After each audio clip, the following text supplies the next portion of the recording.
Nanado speaking today is telling Africa to end coups. Yes, we understand. Nobody likes coups. We are not in tune with it. But you see, when African leaders continue to behave like puppets to the Western leaders, then it seems we have no option. It seems the youth of this continent has no option. The military men has no option than to do coups when African leaders who are being voted for, instead of them to focus on the economy, focus on the people, behave like puppets, go in for handouts, go in for loans, indulge African continent or African countries in debt, and they can't do anything. We don't even have a single railway line in Africa that moves from one country to another. And all they do is to go in for loans. The youth are jobless. Nothing is moving on. Yes, we agree with you. But I also tell Nanado to step up his game. To step up his game. Nothing seems to be working. Internet is even expensive. When you're looking for a job, you have to pay bribe. Look, nothing seems to be working. So if Nanado really wants these coups to end, then African leaders must also sit up.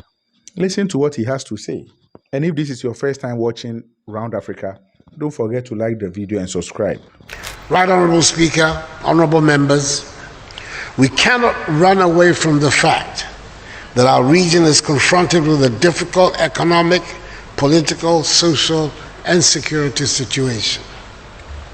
As all of us know, despite the considerable progress made by the community in the areas of democracy, good governance, and the rule of law since the early 1990s, which meant that 4 years ago, all 15 leaders of ECOWAS states were democratically elected, we are at the moment witnessing a significant decline in our democratic credentials. This observation is bitter and implacable. Today, 4 ECOWAS member states are led by military governments as a result of coups d'etats.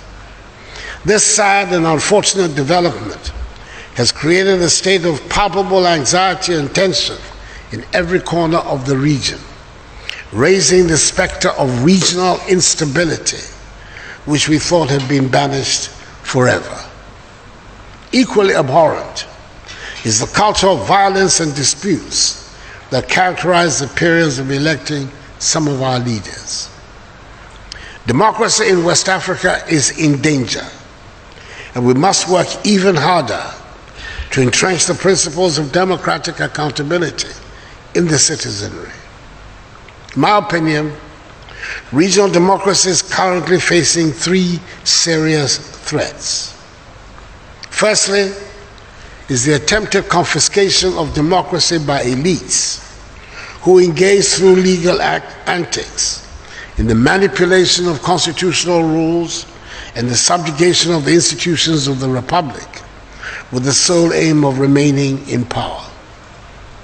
Secondly, is the emerging remilitarization of governance with the return once again of the military onto the political scene, who have neither consulted nor received any mandate from the people on whose behalf they purport to act.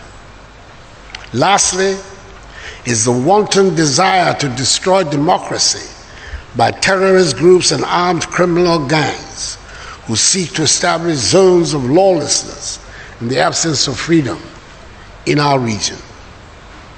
I want to reaffirm that in the contemporary world, the only legitimacy for any leader is through a mandate that is freely given by the people in a fair, peaceful, and transparent election. This is the most tangible and objective way to know and recognize the common will, which is the will of the people.